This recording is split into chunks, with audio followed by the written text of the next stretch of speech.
Nakikita niyo po ba diyan si Agum Si Agum po ay naghihiwa ng rekado mga meses mga mare. Alam niyo po kung anong aming lulutuin. Ang amin pong lulutuin ay laman loob ng malaking isda ng tuna. Ay sa kayo po ba ginakain na ito? Ay igi po na yan mga meses mga mare. Yan po hinugasan namin ng malinis sa malinis, nilamas na may asin, and then pagkatapos po na amin pong binanlian. Ay bayan po at di nabanlian na. Amin po namang igigisa ni Agum. Yan po ang aming ulam sa hapunan. Ang una po ay syempre bawang, sibuyas, luya at may paminta. Tapos yun laman loob as usual, di po baga mga meses, kailangan ay tostado. Lagyan na kaunting asin.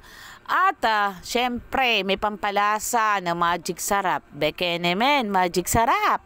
Kaunti lang po yung aking inilagay mga meses mga mare. At yan po yung malasang malasa na. Pagkatapos po na yung mga meses, mga mare, nang tostado na yung laman loob ng tuna, ay ang inilagay po naman namin ni Agum ay kamatis. At nang lutong-luto na si kamatis, ay amin tinakpan para palambutin. O ay nung malambot na, ay saka namin nilagay ang siling haba at saka mustasa. Ay talaga namang mapapahagot ang kain mo diyan mga meses, mga mare, hane. Ay sausa, kung yung iba hindi nakain ay amin namang paboritong mag-asawa. Ay hindi po ninyo maitatanong. Ako po'y manicurista, kaya kadalasan ay si Agum ang nagluluto tuwing hapon.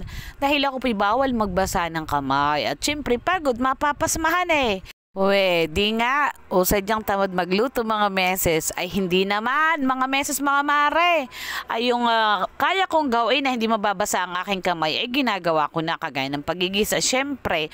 Pero yung mga paghuhugas ay si Agum. Ayan po at sauce ay talaga namang mapapadamak na naman ang hagot si meses. Ganyan po kami araw-araw, may kwento ko po uli, may diretso ko aking kwento. Ganyan po kami araw-araw ni Agum.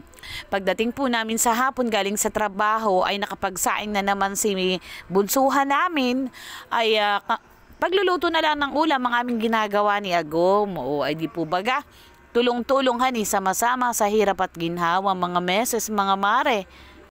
Ay kayong mga meses, anong paborito ninyong luto sa laman loob ng tuna? Ay aking tatanungin. Ayan po ang paborito ko. Ay sa iigi po na yan. O di kaya po naman yung ginataan na liputok. Ay ay talagang mapapahagot ang iyong kain. Lalo pat bagong-bago ang iyong kanin, yung bagong saing. Tapos ay 218, ay di malambut Tapos ay bagong ani pa. Ay awan ko laang. Halakain po tayo mga meses.